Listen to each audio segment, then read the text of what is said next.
Mic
आप्यायन्तु ममङ्गानि वाक्प्राणश्चक्षुः श्रोत्रमतो बलमिन्द्रियाणि च सर्वाणि सर्वं ब्रह्मोपनिषदं माहं ब्रह्म निराकुर्याम् मा ब्रह्म निराकरोत् अनिराकरणमस्तनिराकरणं मे अस्तु तदात्मनि निरते य उपनिषत्सु धर्माः ते मयि सन्तु ते मयि सन्तु।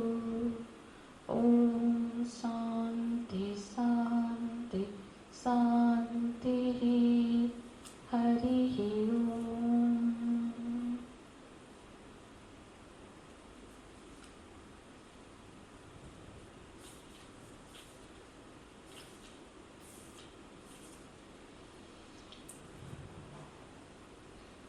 द्वितीय स्कंद का पाठ करेंगे।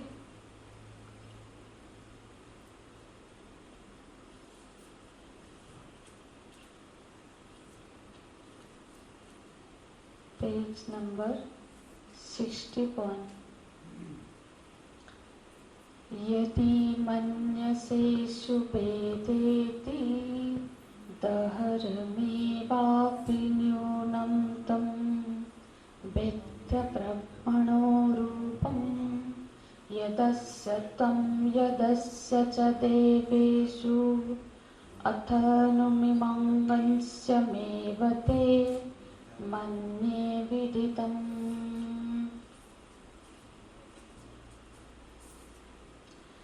नाहं मन्ये शुभेदेति नो न वेदेति वेद च यो नस्तद्वेद तद्वेद नो न वेदेति वेद च।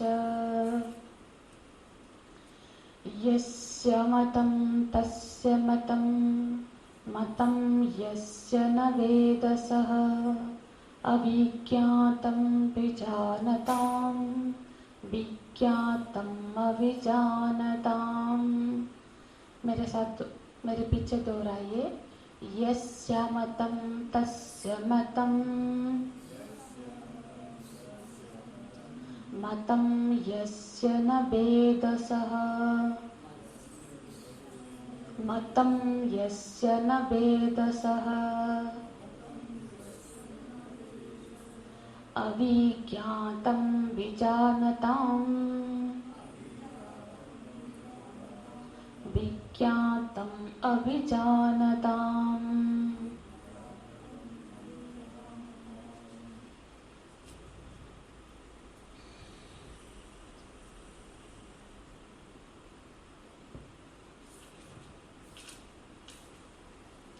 पृष्ठ नंबर 68।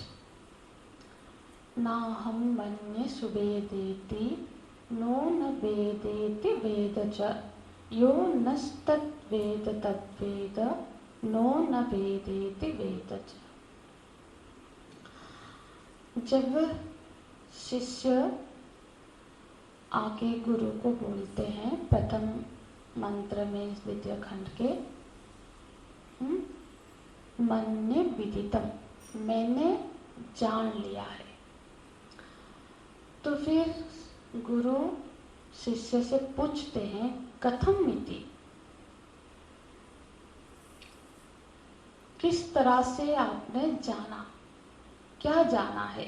तो ये जो द्वितीय मंत्र है, जिसको भी पढ़ना होता है ना, इधर वो क्लास से पहले पढ़ के आए या फिर बाद में जाके पढ़े, यहाँ क्लास में आके फिर यहाँ पढ़ने का कोई कारण ही नहीं होता है। अब पढ़ना ही है तो घर में तो बुक तो है ही, इधर पढ़ के तैयारी करके आओ या फिर जाके और पढ़ो। यहाँ बैठ के उसको हिंदी को पढ़ते रहना क्लास का निरादर होता है एक तरफ से। तो जब वो शिष्य बोलता है मन्ये विदितम, मैंने जान लिया, तो फिर गुरु से पूछते हैं कथम इति, किस तरह से जाना है, क्या जाना है तुमने। तो फिर वो बोलता है जो द्वितीय मंत्र है वो निर्वचन है उसके अनुभव का, उसका क्या अनुभव है। वो बोलता है नाहं मन्ये सुवेदेति, मैं ऐसा नहीं कहता, मैं ऐसा नहीं मानता कि सुवेद इति वो अच्छी, मतलब उसको जाना गया, मतलब उस ब्रह्म को जाना गया। तो फिर तुमने क्या जाना, तो फिर तो तुमने शायद अभी तक उस ब्रह्म को नहीं जाना। तो फिर बोलते नो न वेदेति वेदचः, और ऐसा भी नहीं है कि मैंने उसको नहीं जाना है। यो नस्तत् तद्वेद, जो ब्रह्मचारियां, जो भी लोग यहाँ पे अभी शिष्य है, वो यदि ऐसा मैं जैसा बोल रहा हूँ ऐसे जानते हैं, इसका मतलब वो लोग भी ब्रह्म को जानते हैं। और यदि ऐसा वो नहीं जानते हैं तो फिर वो ब्रह्म को नहीं जानते हैं। बहुत ही अटपटा है पर इसका यही अर्थ है। अब भाष्य के साथ हम इस श्लोक को समझते हैं। जब शिष्य इस तरह से बोलता है तो फिर गुरु बोलते हैं, अब भगवान भाष्यकार बोलते हैं न हम मन्ये सुवेदेति नैवाह मन्ये सुवेद ब्रह्मेति नैव तर्हि विदितं त्वया ब्रह्मत्वे आह। तो फिर वो बोलते हैं यदि तुम ऐसा बोल रहे हो कि तुमसे ये ब्रह्म नहीं जाना गया, तो फिर नैव तर्हि विदितं त्वया, तो फिर तुमसे तो ये जाना नहीं गया है ना। तब फिर उस शिष्य बोलता है नो न वेदेति वेदच, ऐसा नहीं बोल सकती कि मैंने उसको नहीं जाना है। अब देखो, तो फिर गुरु ऐसा सुन के उसको फिर हिलाते हैं, जैसे कि पहली बार कि ये क्या समझ के आया है, ये समझकर गुरु जैसे उसके बुद्धि को विचलित करते हैं। अब फिर से गुरु उसके बुद्धि को विचलित करने के लिए बोलते हैं तुम ननु विप्रसि सिद्धं नाहं मन्ये सुवेदेत, तुम तो ऐसे विपरीत बोध वाले दो वाक्य बोल रहे हो। दोनों इधर जानते हो या फिर नहीं जानते हो। तो तुम जो दो तरह की विपरीत बोध वाले वाक्य बता रहे हो, इसका अभिप्राय क्या है? तो देखो, जब इधर तुम बोल रहे हो कि तुमने ब्रह्म को नहीं जाना, तो फिर बोलो कि मुझसे ब्रह्म नहीं जाना गया। तो फिर क्यों बोल रहे हो कि ऐसा भी नहीं है कि मैंने उसको नहीं जाना? तो इसका हेतु देते हैं। आप यदि देखते हैं वाक्य भाष्य देखेंगे तो 69 में 1 2 3 4 5 5वें लाइन में है, 69 पृष्ठ के, एकम वस्तु येन ज्ञायते तेनैव तदेव वस्तु न सुविज्ञायत इति विप्रतिषिद्धं संशय विपर्ये वर्जित्वा। वो हेतु देते हैं कि ये जब एक वस्तु किसी ज्ञाता के द्वारा, जो जानने वाला है, किसी ज्ञेय के द्वारा जब कोई वस्तु नहीं जाना गया होता है, तो एक ही समय में वो वस्तु जाना गया भी होता है, ऐसा नहीं होता है। ऐसा तभी हो सकता है जब संशय विपरीतो वर्जितम, संशय हो। जैसे कि मैं अब बोलूं उस व्यक्ति को मैं जानता हूँ, और साथ ही साथ ये बोलूं कि उस व्यक्ति को मैं अच्छी तरह से इतना भी नहीं जानता हूँ। ऐसे जब वाक्य हम यदि बोले तो इसका मतलब है कि मुझे संशय है। संशय और विपरीत हो तभी इस तरह से दो तरह की वाक्य वहां पे बोला जाता है। तो जहां पर भी संशय होगा कहीं पर बोला जाएगा कि मैं उसको जानता हूँ और नहीं भी जानता हूँ। इसका मतलब ये हुआ कि यहाँ पर संशय है। पर जो ब्रह्म ज्ञान होता है, मैंने ब्रह्म को जान लिया, वहां पे संशय की कोई गति नहीं हो सकती, क्योंकि थोड़ा सा भी संशय है तो इसका मतलब है कि वो ब्रह्म नहीं जाना गया है।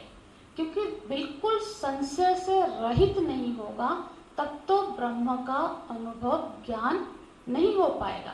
तो ब्रह्म को जानने के कंटेक्स्ट में कभी भी संशयात्मक वाक्य नहीं बोला जा सकता है।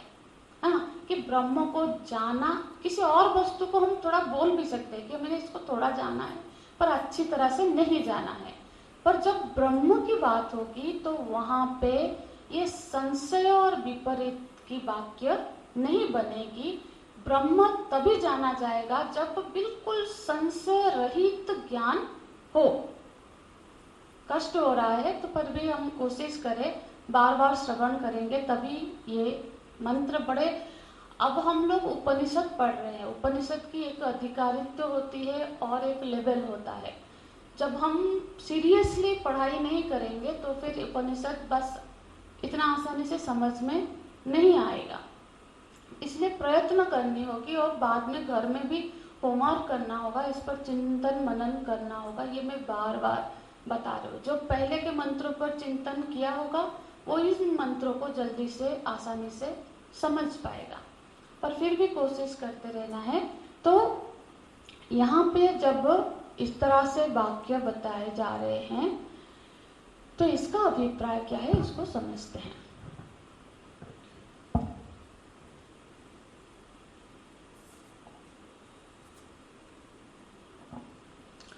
देखो, जब शिष्य आके ये बोल रहा है कि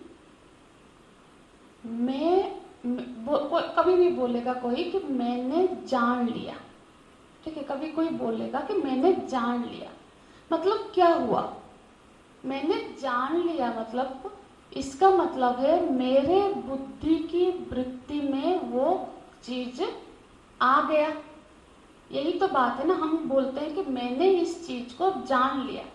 जान लिया मतलब मेरी बुद्धि ने उस वस्तु को अपने घेरे में ले लिया, तभी तो हम बोलेंगे कि हमने किसी वस्तु को जाना।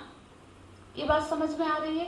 वृत्ति, हाँ, कोई भी वस्तु यदि शिष्य आके बोलेगा कि मैंने, क्यों ऐसे अटपटा वाक्य हुआ, वो इधर बोल सकता था कि मैंने जान लिया। जान लिया का अर्थ होगा कि उसके बुद्धि में उस ब्रह्म को उसने धारण कर लिया, है ना। बुद्धि सीमित होती है, बुद्धि उस अपरिच्छिन्न ब्रह्म को अपना विषय नहीं बना सकती। बुद्धि से परे है वो ब्रह्म तत्व, वो अपरिच्छिन्न है। परिच्छिन्न मान, देखो यहाँ पे जब एक किसी भी वस्तु का एक सीमा होता है तो वो हो गया परिच्छिन्न, पर जो असीम है, जिसका कोई लास्ट एंड नहीं है, ऐसे वस्तु को, असीम अपरिच्छिन्न वस्तु को बुद्धि अपने घेरे में नहीं ले सकती। तो इस ब्रह्म वस्तु को बुद्धि के घेरे में ब्रह्म वस्तु जब आ नहीं सकता है, तब फिर वो कैसे बोल सकता है कि मैंने इसको जान लिया। कोई भी वस्तु को जानने के लिए उसका विषय रूप होना जरूरी है। कोई विषय होगा, उसके बारे में हम संपूर्ण रूप में चिंतन करेंगे, तब बोलेंगे मैंने इसको जान लिया। अब ये चेयर है, एक चेयर दिख रहा है, पूरा उसका आकार दिख रहा है, ये चेयर को हमने अपनी बुद्धि में धारण किया तो जान लिया कि चेयर ऐसा होता है, उस पर बैठते हैं, ऐसा है। एक चीज जो हमारी आंख के भी सीमा में नहीं आती, पूरी उसको फिर हम दृष्टि के घेरे में नहीं ला सकते। जैसे समुद्र के सामने खड़े हैं, पूरा समुद्र का एक हिस्सा भले ही हम देखते हैं, उसको हमारे दृष्टि के घेरे में भी वो नहीं आता है। इसी तरह से जब बुद्धि के घेरे में वो जो ब्रह्म तत्व है वो नहीं आ सकता, इसीलिए ये शब्द बोलना कि मैंने उसको जान लिया, ये नहीं बन पाएगा। इसीलिए वो शिष्य बोलता है कि वो ब्रह्म नहीं जाना गया। इसका अर्थ है कि वो ब्रह्म की अपरिच्छिन्नता को जान पाया है। वो परिच्छिन्न वस्तु नहीं है, वो कोई विषय नहीं बन सकता है। अब श्रवण करिए धीरे धीरे। कभी यदि हम डिस्कशन में बैठेंगे तो तब आपके प्रश्न लेके और क्लियर करेंगे, जिसको समझने में कठिनाई हो रही है। आगे बढ़ते हैं। अब वो बोल रहे हैं कि ऐसा भी नहीं है कि मैंने नहीं जाना। तो फिर क्या हुआ? मैंने नहीं जाना भी इसीलिए नहीं है क्योंकि वो जब गुरु के ये वाक्य उन्होंने सुना कि आगम वाक्य सुना, ब्रह्म के बारे में उनको उपदेश हुआ, उसने उस पर मनन किया, निधिध्यासन किया, विपर्य का नाश किया और अपरोक्ष अनुभूति हुई। तो फिर अपरोक्ष अनुभूति हुई मतलब उसने उसको जान लिया। भले ही वो बुद्धि से नहीं जाना जा सकता, इसीलिए उसने बुद्धि से नहीं जाना, पर वो अपरोक्ष उसका अनुभव कर रहा है, इसीलिए बोल रहे हैं कि ऐसा नहीं बोल सकता कि मैं उसको नहीं जाना। ठीक है, जब गुरु ऐसे हिलाते हैं तो फिर वो इसीलिए अब दृढ़ता के साथ बोलते हैं कि जब गुरु ने कहा कि तुम तो विरोधाभासी वाक्य बोल रहे हो, विचलित करते हैं मन को, अब वो नहीं डगमगाता है। वो बोलता है गुरुजी, भले ही मेरे जो शब्द है वो अलग तरह से मैंने बोला, पर मैं तो वही वाक्य बोला हूँ जो आपने हमको उपदेश किया है आगम वाक्य के रूप में। क्या किया था? न तद विदितम अविदितम तथि। जो ब्रह्म वस्तु है वो विदित से भी परे है और अविदित से भी परे है। विदित मतलब वो ज्ञान का विषय भी नहीं होता है और ऐसा भी नहीं है कि वो अज्ञात है। तो उसी को इन शिष्य ने एक अलग ढंग से बताया। देखो, अब जब शिष्य ने गुरु परंपरा से ये वाक्य श्रवण की, उसके बाद वो खूब मनन किया, उसी वाक्य के आधार पर उसने फिर उसको आत्मसात किया, यही वाक्य के आधार पर कि वो विधि से अन्य है। अन्य देव तत् विदिता दथो अविदिता दधि। जब ये सब श्रवण हुआ, वो बैठा, खूब उस पर मनन किया, चिंतन किया, फिर उस पर ध्यान किया। जब निरंतर ध्यान किया, फिर वो ब्रह्म तत्व को वो अपरोक्ष, अपरोक्ष माने प्रत्यक्ष, परोक्ष, अपरोक्ष, तीन शब्द है। प्रत्यक्ष जो हमारे सामने है, जिसको हम देख रहे हैं, परोक्ष जो हमारे सामने नहीं है, मतलब इंद्रियों के सामने नहीं है पर बाहर है। जैसे स्वर्ग, स्वर्ग के बारे में हमने सुना है कि कहीं एक स्वर्ग लोक है, वो परोक्ष है, हमारे सामने हमने उसको नहीं देखा है या फिर इंद्रियों से नहीं जाना है।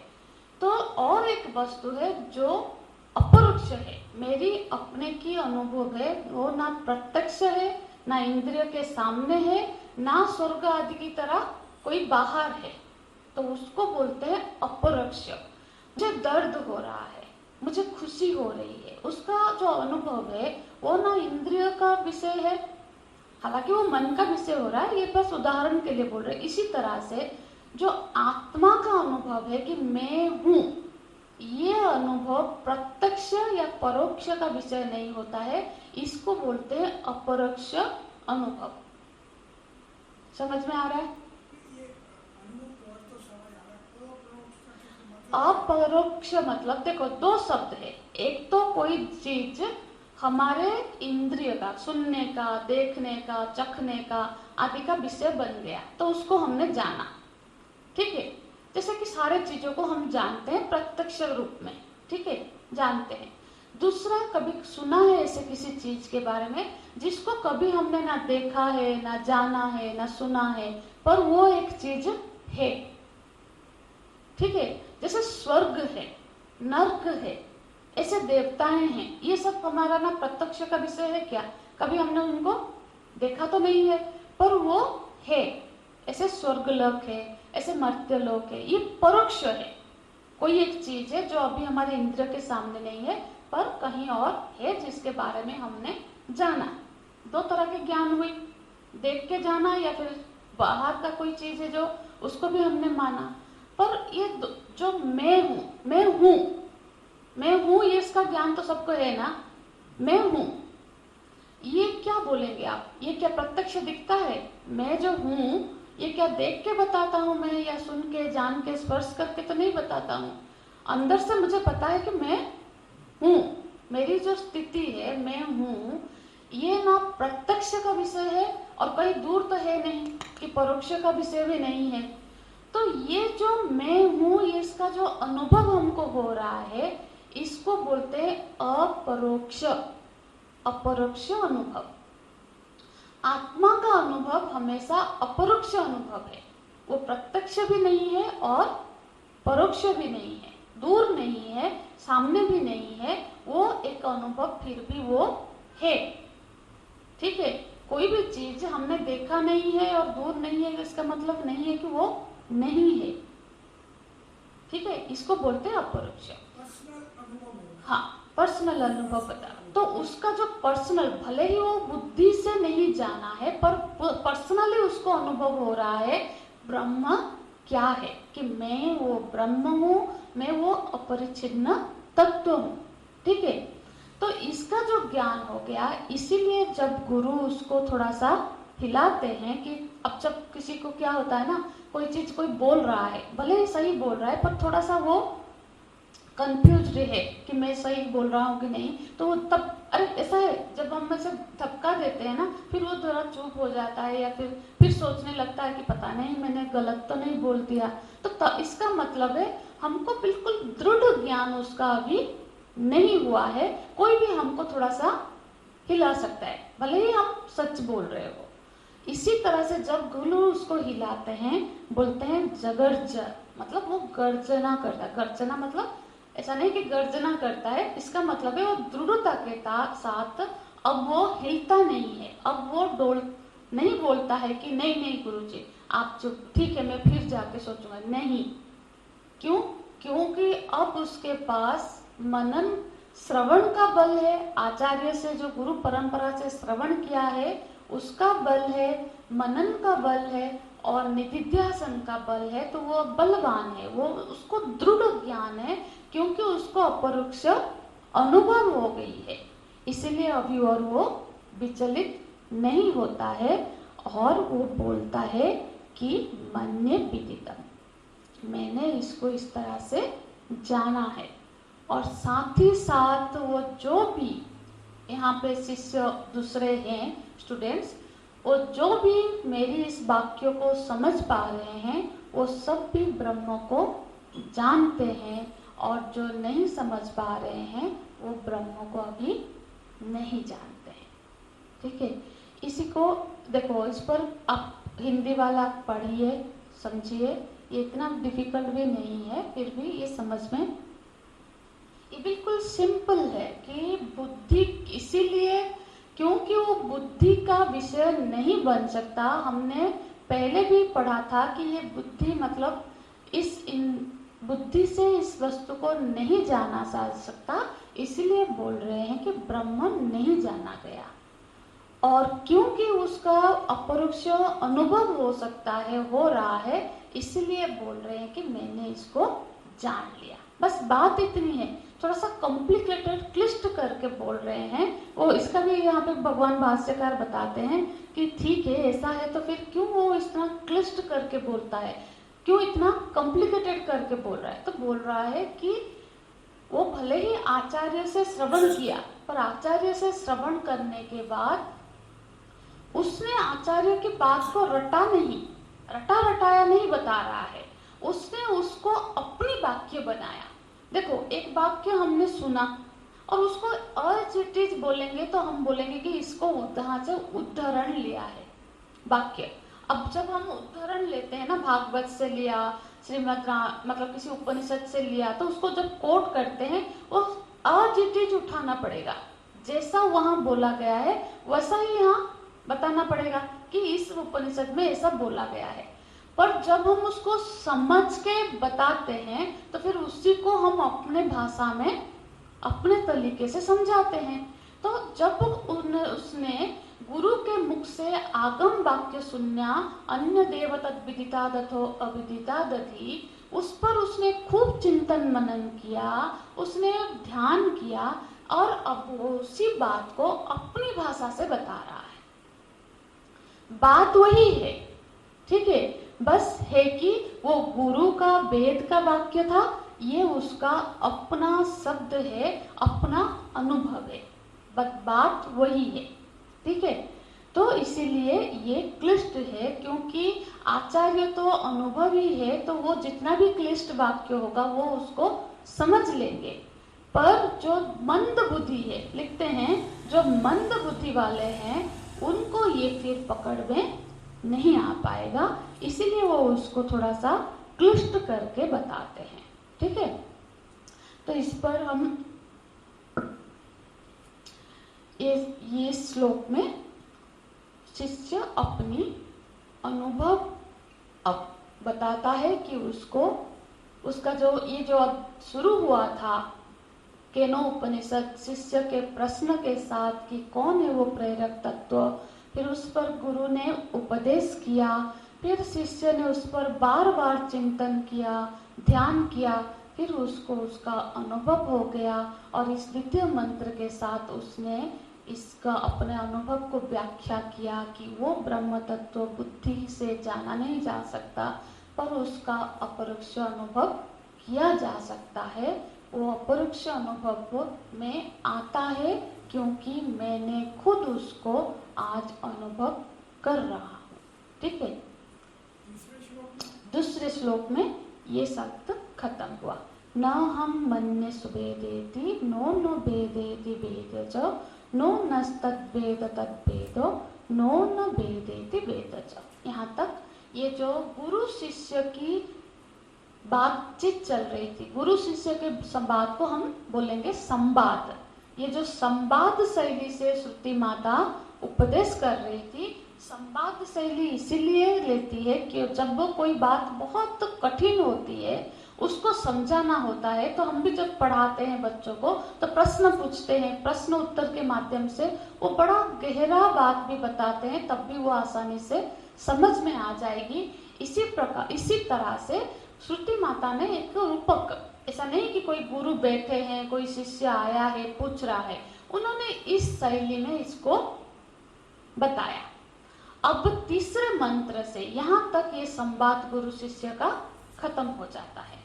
इस दूसरे श्लोक में तो कहीं उसने नहीं माना कि मेरा पर्सनल अनुभव हो गया, ये जो आपस में डिस्कशन हो रही उसमें मानता है? नहीं है, यह बताता है ना, नो न वेदेति वेदच, वेदच 4 शब्द है इस ऊपर के लाइन में। पहला है, अब दूसरा मंत्र सभी देखिए, उसमें है पहला, जब हमने इसका डिस्कशन किया था मैंने बताया था, पर शायद फिर से बता देती हूँ। नाहम मन्य सुबेदेति, इतना एक शब्द हो गया कि गुरुजी पहले तो प्रथम शब्द में लास्ट में उसने बताया कि मैं मन्य विदितम, मैंने जान लिया। जब गुरु ने पूछा क्या जाना बता, तो पहले का बताता है नाहम मन्य सुबेदेति, मैंने उसको मतलब मेरा ऐसा मानना है कि वो जाना नहीं जा सकता है, उसको जाना नहीं गया। ठीक है, तो फिर गुरु बोले कि अब जब नहीं जाना गया तो क्यों बोल रहा है, मतलब क्यों आ गया, साधना कर।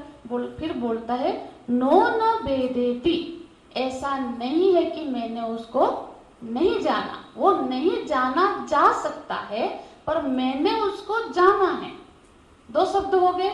फिर बोलता है वेद, मैंने उसको जान लिया है, वेद माने जान लिया है। च, या फिर हो भी सकता है कि मैंने नहीं जाना है। इस तरह से एक कॉम्प्लिकेटेड वाक्य बताता है। इसी वजह से गुरु उसको थोड़ा सा हिलाते हैं, मतलब विचलित करते हैं। हमने पढ़ा था ना, जब हम कोई खंबा गाड़ते हैं तो फिर क्या करते हैं, उसको बार बार हिला हिला के चेक करते हैं कि ये पूरा अच्छे से गड़ गया है नहीं। जब तक वो हिलता है तब तक फिर उसको ठोकते हैं हम, है ना। कभी भी आप लोगों ने यदि कोई खंबा गाड़ा होगा तो जब तक उसमें हिलना संभव है तब तक उसको ठोका जाता है।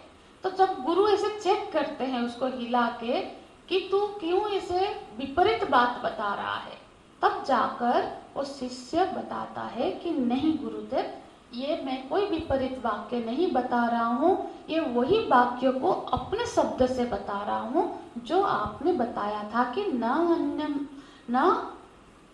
अन्य देव तत् विदिता दतो अविदिता दति। ये तो वेद का वाक्य आया था ना, जिस पर उसने मनन किया कि वो जो ब्रह्म तत्व है वो विदित की कोटि में नहीं आएगा। मतलब विदित माने वो दृश्य हो जाएगा, विदित माने जिस जो बुद्धि के घेरे में आ जाएगा, उस तरह का ब्रह्म तत्व बुद्धि के घेरे में नहीं आ सकता। और ऐसा भी नहीं है कि वो जाना नहीं जा सकता, अविदित भी नहीं है, वो अज्ञात भी नहीं है। तो इसी को ये दूसरे शब्द में बता रहा है, अपने शब्द में बता रहा है। ठीक है, तो यहाँ पे तो उसने कह दिया कि मैंने जान लिया, और ये प्रकरण यहाँ पे खत्म होता है। अब श्रुति माता आगे के जो मंत्र है वो डायरेक्ट उपदेश कर रही है। केनो उपनिषद में श्रुति वेद, अब जो मंत्र आएंगे वो सीधे ही हमको उपदेश है कि क्या है। अब इस प्रकरण में, इस द्वितीय खंड में 3 बहुत ही मुख्य चीजें हम पढ़ने जाएंगे। अब पढ़ेंगे जो हमारे पास जो 5-6 इस द्वितीय खंड में जो मंत्र है उसमें 3 विषय है। एक तो ध्यान की विधि, अब बताएंगे ध्यान किस तरह से करना है, ध्यान की विधि का वर्णन आएगा। दूसरा साधना का प्रक्रिया बताएंगे। तीसरा जो सबसे महत्वपूर्ण है, जिसके लिए केनो उपनिषद का उदाहरण दिया जाता है, कोई भी यदि ईश्वर के बारे में बताएगा ना, सबसे अच्छा व्याख्या ईश्वर के बारे में केनो उपनिषद में किया गया है कि ईश्वर क्या है। ब्रह्मा हो गया, जीव हो गया, तो फिर ये ईश्वर क्या है। बीच में एक चीज आती है ना, ईश्वर, जिसको हम ईश्वर बोलते हैं, भगवान बोलते हैं, वो क्या है। एक चीज है भगवान, जिसका हम एक प्रतिमा बनाते हैं, एक रूप बनाते हैं, पूजा करते हैं, हम मानते हैं कि वो हमको सुन रहा है, हम जानते हैं कि वो हमको देखता है, हमारी इच्छा को पूरा कर रहा है। पर जो ब्रह्म है वो तो, उसमें तो कोई क्रिया नहीं है, वो ना सुनता है ना देखता है, वो तो चैतन्य मात्र है। तो ब्रह्म क्या है, जीव क्या है, और ईश्वर जो बीच में एक शब्द है वो क्या है, इसकी व्याख्या अब इस द्वितीय खंड में बड़े अच्छे से हुई है। इसके बाद इसको यदि समझ पाएंगे तो हमारा ईश्वर को लेकर जो कंफ्यूजन है ना, वो जरूर दूर हो जाएगा। तो ये 3 विशेष वाक्य इस मंत्र, इसके जो आगे के जो 5 मंत्र है इसमें आएंगे। तो इसीलिए थोड़ा सा हमको सीरियसली देखो, हमने अभी क्या देखा कि जो शिष्य है उसने क्या किया, बार बार उसको समझ में नहीं आ रहा था, बार बार उस पर उसने चिंतन करके उस आत्म तत्व को उसने जाना। तो ये जाना जा सकता है, हम लोग भी इस तरह से कोशिश करेंगे तो वो ब्रह्म हमको, हमारे को अनुभव में, अपरोक्ष अनुभव में आ सकता है और हम भी ब्रह्मविद बन सकते हैं। ये प्रमाण हमको मिल गया कि ये कोई ऐसे वाक्य ही नहीं है, इसका अनुभव हो सकता है। देखो, इसके लिए क्या करना है, हमको कुछ सावधानी रखनी है। क्या? जैसे जब हम श्रवण करते हैं ना, श्रवण बिल्कुल एकाग्रता पूर्वक हो। आप लोगों ने देखो, भागवत तो सबने सुनी है, अभी हमने भी भागवत की कथा करवाई थी तो हमने वहां सुना सब स्वामी जी से कि जब भागवत में गोकर्ण, समझ याद आ रहा है? गोकर्ण जो धुंधुकारी गोकर्ण जो है ना, जिसको धुंधुकारी एक था जो कि आत्माराम का बेटा था, जो बहुत ही पाप कर्म किया था और प्रेत योनि में था। उसी का भाई गोकर्ण जब रात को आता है, फिर वो उसको निवेदन करता है कि मुझे मुक्त करो, मैं बहुत ही ज्यादा कष्ट में हूँ। तब जाकर गोकर्ण जी क्या करते हैं, भागवत सप्ताह का आयोजन करते हैं।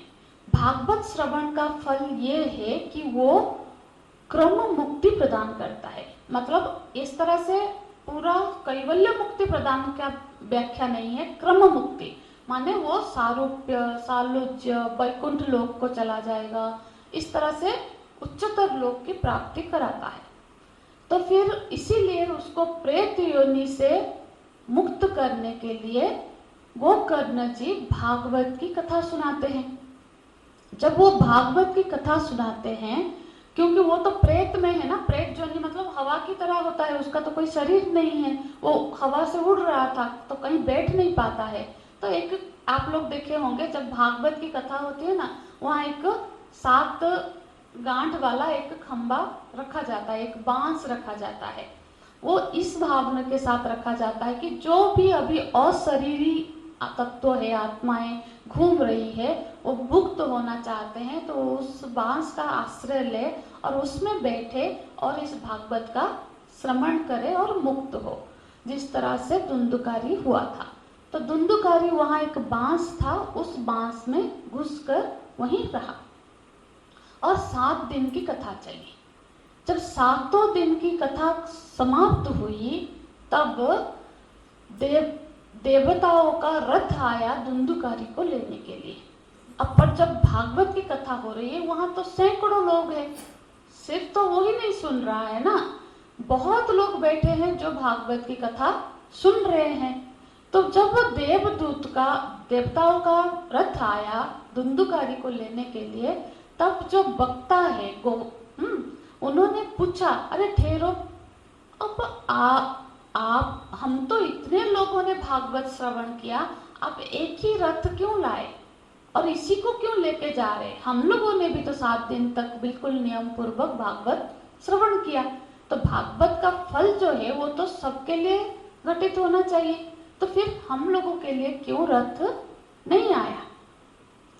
तब जाकर एक श्लोक उन देवदूतों ने बताया कि भले ही आप सब ने श्रवण किया, पर जिस तरह से श्रवण इसने किया और मनन किया है, वैसा यहाँ कोई दूसरा नहीं किया है। इसीलिए भागवत श्रवण का जो पुण्य फल है वो इसी को प्राप्त हो पाया। बाकियों को क्या फल प्राप्त होगा, उससे उसका अंतःकरण कुछ शुद्ध हुआ होगा, पुण्य हुआ होगा, पर मुक्ति जैसा फल नहीं घटित हुआ। तो फिर वहां पे वो बताते हैं कि श्रवण के समय में हमें क्या सावधानी रखनी चाहिए। तो बोलते हैं श्रवण काल में जो पहला जरूरत है वो है श्रद्धा। जिस शास्त्र का, जिससे हम सुन रहे हैं, वहां यदि हमारी श्रद्धा ना हो तो फिर वो वाक्य हम उसको आत्मसात नहीं कर पाएंगे। श्रद्धा संशय रहित हो, जैसे कि अभी ये वाक्य वेद ने बताया कि ना हम मन में सुबह देती, हमको समझ में नहीं आया। पर ये श्रद्धा होनी चाहिए कि भले ही आज मुझे ये समझ में नहीं आ रहा है, पर यही सच है। हो सकता है मैं कभी, मेरी बुद्धि में अभी कोई दोष है जिस वजह से मुझे ये आज समझ में नहीं आ पा रहा है, पर ऐसा नहीं कह रहे क्या बदल रहे हैं, मेरे को समझ में नहीं आया तो ये बेकार है, ये बेकार नहीं है। मेरी बुद्धि अभी इस बात को नहीं ग्रहण कर पा रही है, पर मैं श्रद्धा से इसको सुनता रहूं। एक यहाँ नहीं समझ पाया, वहां समझू, पर मैं उसको, ये सही है, मैं ही समझ नहीं पा रहा हूं, ऐसा भाव होना चाहिए। श्रद्धा मतलब क्या? गुरु वेदांत वाक्यासु विश्वास श्रद्धा, ये विश्वास बना रहे कि जो भी ये बता रहे हैं वो सही है। तब जाकर एक दिन हम, देखो विश्वास नहीं करेंगे तो फिर तो वही बंद हो जाएगा, क्योंकि फिर हम प्रयत्न नहीं करेंगे, वही वो चीज खत्म हो जाएगी, हम फिर छोड़ देंगे उसको। विश्वास होगा तो आज नहीं समझ में आया है, पर एक ना एक दिन जरूर हमको आ जाएगा। क्योंकि इसीलिए जो शास्त्र बोल रहे हैं, पहला तो है कि श्रवण काल में हमें विश्वास रखना है, श्रद्धा रखनी है। दूसरी बात बताते हैं कि अभिमान छोड़ के श्रवण करना। देखो सब जीवन में बहुत उपलब्धियां प्राप्त किए हैं, कोई बहुत अमीर है, कोई बड़ा ऑफिसर है, कोई बहुत पढ़ाई किया हो भौतिक, तो सब में बहुत तरह की उपलब्धियां हैं। तो मैं ये हूँ इस अहंकार के साथ, इस अभिमान के साथ कि मुझे तो बहुत पता है, ये देखते हैं ये कौन बताते हैं, कुछ बताते हैं, इस अभिमान के साथ यदि हम बैठ के सुनेंगे तो फिर हम उस श्रवण से लाभान्वित नहीं होंगे। क्यों? क्योंकि जो श्रवण से जो चीज मिल रही है गहरा होगा तभी तो उसमें टेकेगा। आप ऐसे उपड़े हुए रहेंगे तो फिर क्या होगा? वो गिरेगा, बारिश का पानी फिर बह जाएगा नीचे। धारण करने के लिए हमको गहरा होना होगा, गड्ढा होना होगा, नीचे होना होगा, नम्रता होना होगा, तब उसमें वो भरेगा। यदि हम उल्टा लोटा होगा तो फिर क्या होगा? पानी गिरेगा पर एक भी बूंद उस लोटे में नहीं रह सकता। दूसरा चीज बोलते हैं इसी तरह से अभिमान रहित होके सुनना है। तीसरी बात है मन के दोष को दूर करके सुनना है। मन के दोष क्या होते हैं? चंचलता, अनेकाग्रता मन के दोष होते हैं। बैठे तो यहाँ है, मन कहीं और घूम रहा है, या मार्केट जाना है, वो खरीदना है, बच्चे को स्कूल से लाना है, या फिर खाना बनाना, तो अनेक मन चंचल है, भटक रहा है। यहाँ बैठा है श्रवण जगह पे, और देखो श्रवण सबसे दिव्य एक प्राप्ति है हमें, क्योंकि जब भी ज्ञान होगा श्रवण से ही होगा।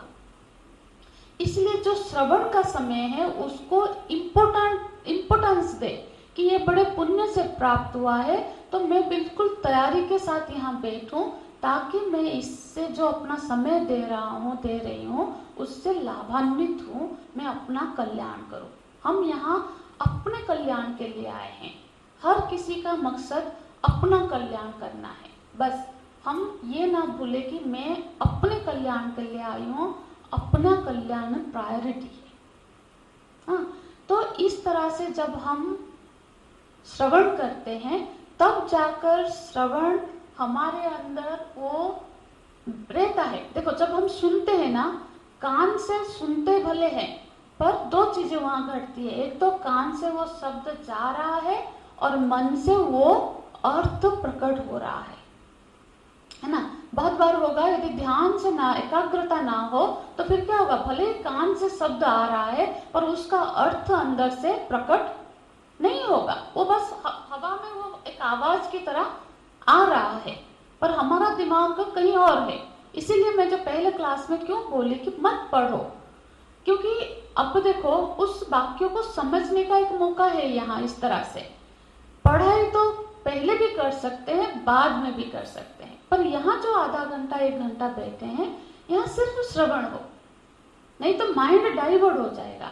वहाँ पढ़ते पढ़ते वहाँ सुनेंगे तो ना ये पढ़ाई समझ में आएगी, ना ये सुनने वाला समझ में आएगा, बिल्कुल टाइम वेस्ट हो जाएगा। तो इसीलिए सीरियसली पढ़ रहे हैं, क्योंकि 1 घंटा मुश्किल से घर से निकल के आप आ रहे हैं, ड्राइविंग करके आ रहे हैं, तो महत्व का चीज़ है, इम्पोर्टेंटली देना चाहिए। ये मैंने इसीलिए आज ये प्रकरण ये बताया क्योंकि जो आगे के श्लोक है वो महत्वपूर्ण है, हम लाइटली ना ले, सीरियसली पढ़े इसे। अब आगे का एक श्लोक देखेंगे, तीसरा श्लोक, सभी साथ साथ पाठ करेंगे। बोलते हैं, यस्य मतम तस्य मतम, मतम यस्य न वेदसः, अभिज्ञातम विजानताम, विज्ञातम अभिजानताम। देखो ये श्लोक भी ना, जो दूसरे श्लोक में बताया, गुरु शिष्य की बातचीत खत्म हो गई, तो एक सारांश की तरह श्रुति माता ये 2 पंक्ति में वही वाक्यों को ही दोहरा रही है। इसके बाद हम फिर ध्यान और उस सब में आएंगे। इसमें कोई बहुत तत्वों की बात नहीं है, वही बात को ही वेद माता एक बार और दोहरा रही है। क्या बोल रही है, पहले मंत्र देख लेते हैं। इसमें पहले पंक्ति में, पहले लाइन में दो विभाग कर लीजिए। यस्य मतम तस्य मतम, यहाँ तक एक वाक्य हो गया, ठीक है। वाक्य यहाँ तक है सेठी जी, वाक्य मतलब यहाँ तक एक वाक्य हो गया। देखो यस्य एक पद है, मतम एक पद है, तस्य एक पद है, मतम एक पद है। जब पद भाष्य में आप देखेंगे तो आपको यस्य की व्याख्या मिलेगी, मतम की व्याख्या मिलेगी, तस्य की व्याख्या मिलेगी। तो आप पदभाष्य वाक्यभाष्य में कंफ्यूज हो रहे हैं ना, एक एक पद की व्याख्या पदभाष्य में है।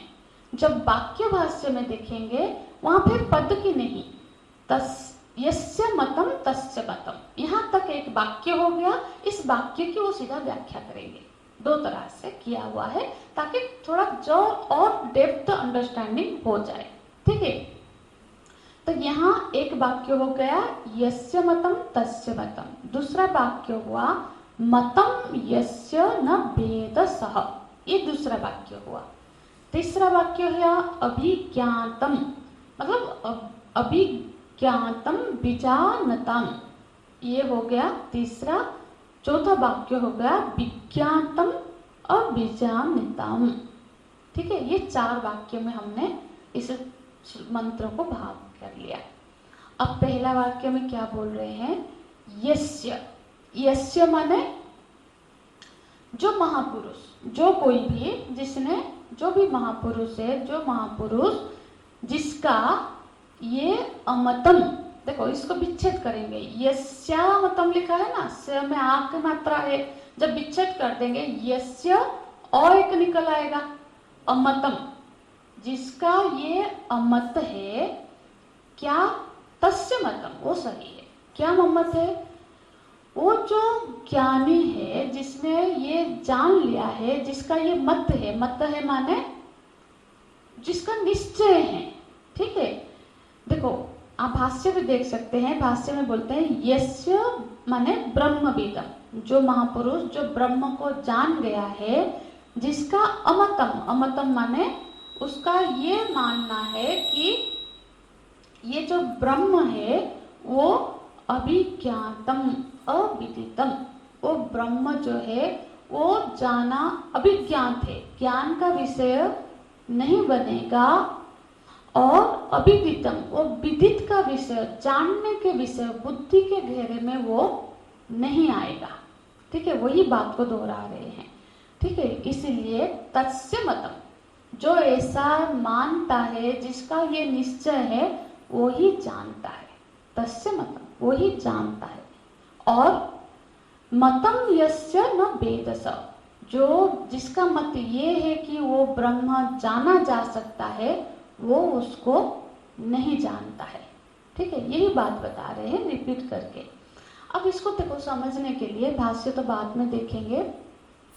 अब देखो बुद्धि के घेरे में मैं जो बता रही हूँ कि बुद्धि के घेरे में आ गया, मतलब हम लोग ये जानते हैं जो दृश्य बन जाएगा वो जड़ हो जाएगा। वो छोड़ दो, दृश्य जड़ भी छोड़ दो। दृष्टा माने जो देखने वाला, दृष्टा है और दृश्य है, 2 चीजें समझ में आती है, दृश्य और दृष्टा। हाँ, मतलब दृश्य मतलब ऐसा नहीं सोचना जो सिर्फ आंख में दिखता है वो दृश्य है, जो भी जानने का विषय बन जाता है वो दृश्य है। जैसे नेत्र के लिए रूप दृश्य है तो मन के लिए नेत्र दृश्य है। मन से नेत्र को जान रहे हैं, मेरे आंख खराब है, दर्द कर रहा है, ये नेत्र खुद तो नहीं जान रहा है ना, मन से हम उसको जान रहे, तो मन के लिए नेत्र दृश्य है। तो मन भी बुद्धि के लिए दृश्य है।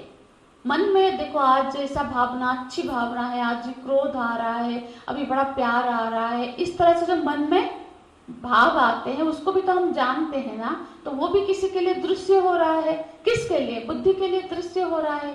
तो इसी तरह से ये सब भी दृश्य है। दृश्य मतलब ये जो सिर्फ चेयर टेबल और जो चीजें हमारी आंखों में आती है वो नहीं, दृश्य मतलब जिसको हम जानने का विषय बन जाता है। ठीक है, बाहर के दृश्य नेत्र से जाने जाते हैं, नेत्र को मन से जाना, मन को बुद्धि से जाना, बुद्धि को किससे जाना? वो दृष्टा है। तो जो दृष्टा है, जो दृश्य है, तो बुद्धि दृश्य है, बुद्धि को जानने वाला जो है वो आत्म तत्व बुद्धि का भी दृष्टा है।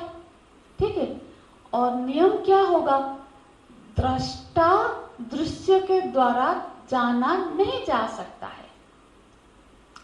रूप के द्वारा नेत्र को, मतलब नेत्र से रूप को देख सकते हैं, रूप से नेत्र को नहीं देख सकते।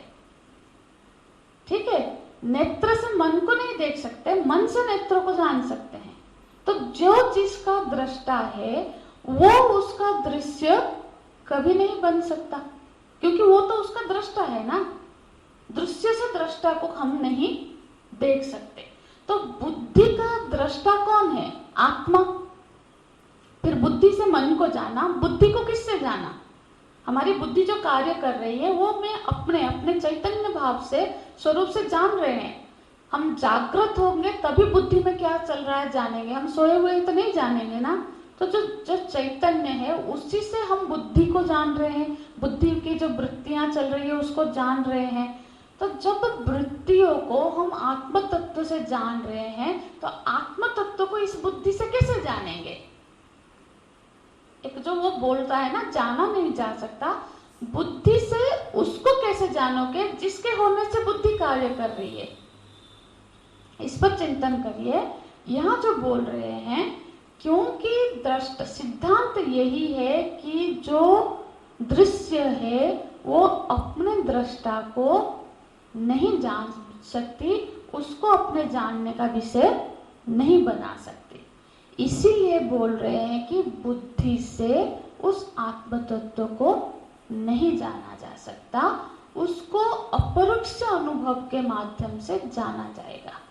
पर ये जो श्रवण हो रहा है, मनन हो रहा है, ये बुद्धि के सहारे होगी, पर फिर उस बुद्धि से परे जाना है। दो धरातल है, एक बुद्धि की धरातल है जिससे वो ब्रह्म को नहीं जाना जा सकता, पर बुद्धि निर्विशेष जो धरातल है उस धरातल से ब्रह्म का अनुभव होता है, जो बुद्धि से परे है। ये विषय इतना भी कठिन नहीं है, यदि हम थोड़ा सा भी ध्यान का अभ्यास करते हैं ना, ये समझ में आने लग जाता है। आत्मा का या दृष्टा का बुद्धि से ही अनुभव होगा? नहीं होगा, किससे होगा? उसका अपरोक्ष अनुभव होगा। बुद्धि से आप जो भी विषय जान रहे हैं ना, वो फिर परोक्ष प्रत्यक्ष हो गया। नहीं, वो वर्ड आपने यूज किया था पर्सनल अनुभव। अपरोक्ष, अपरोक्ष अनुभव होगा। अप्रोक्ष तो एक वर्ड है, और ये आपने कहा बुद्धि से नहीं, कहाँ आपको ये अनुभव होगा? देखो, अनुभव कहाँ होगा? अपरोक्ष। बुद्धि से जो चीज का अनुभव होता है ना, वो प्रत्यक्ष अनुभव है। हम बुद्धि से कोई चीज को यदि विषय बना रहे हैं, इसका मतलब है वो प्रत्यक्ष है, बुद्धि के घेरे में आ रहा है तो प्रत्यक्ष हो गया। तो मैं हूं, ये चीज आप बुद्धि से नहीं जान रहे हो। आप बैठ के इस पर चिंतन करना, अपने होने को क्या आप बुद्धि से जान रहे हो? आपका बुद्धि मैं हूं, इस बात को मैं हूं, इस बात को आप बुद्धि से, ये होम टैक्सी समझ लीजिए, इस पर चिंतन करिएगा बैठ के आंख बंद करके, कि मेरे होने को क्या मैं बुद्धि सापेक्ष जान रहा हूं? क्या जो पागल है, जिसकी बुद्धि भी काम नहीं कर रही है, जो भी हो, वो क्या मैं अपना होना नहीं जानता है? अपने होने को हम अपने बुद्धि से नहीं जानते हैं। ये बात देखना, बुद्धि को कौन जान रहा है, उसको फिर बुद्धि से कैसे जानोगे? ये जो छोटी सी बारीक है ना, वो सिर्फ और सिर्फ मेडिटेशन से ही हो पाएगा। बातों से समझा के कोई उसको ज्ञान नहीं करा सकता। बातों से ज्ञान करा सकते तो फिर तो हो जाता, ये अपने प्रयत्न से होगा। जिसको भी ज्ञान होगा वो उसके अपने प्रयत्न से होगा। बस ये जो श्रवण है ये गाइड कर रहा है हमको, ये जो शास्त्र है वो गाइड कर रहा है, मार्ग दिखा रहा है। चलना तो खुद को पड़ेगा। हाँ हाँ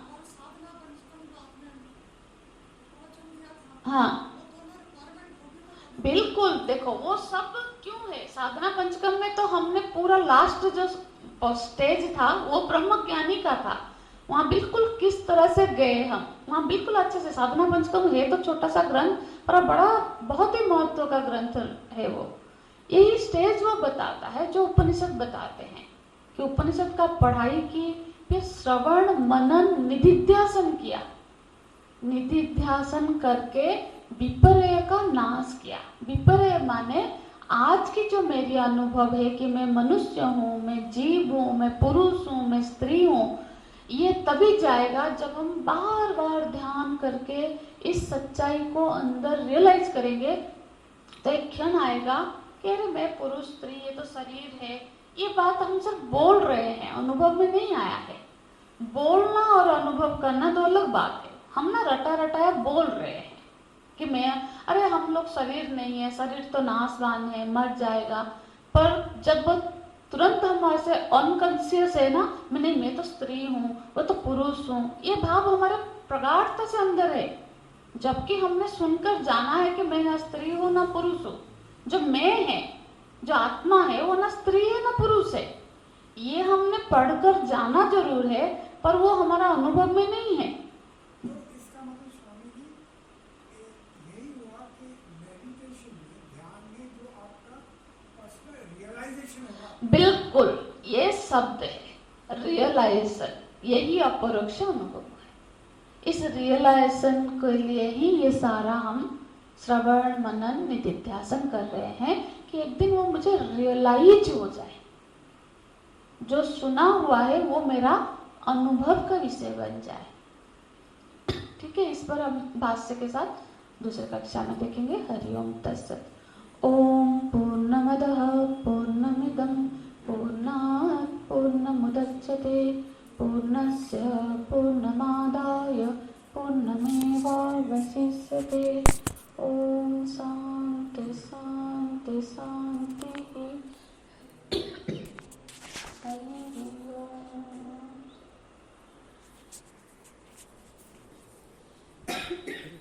मेरे बंदे के बीच में कॉल आ रहा है।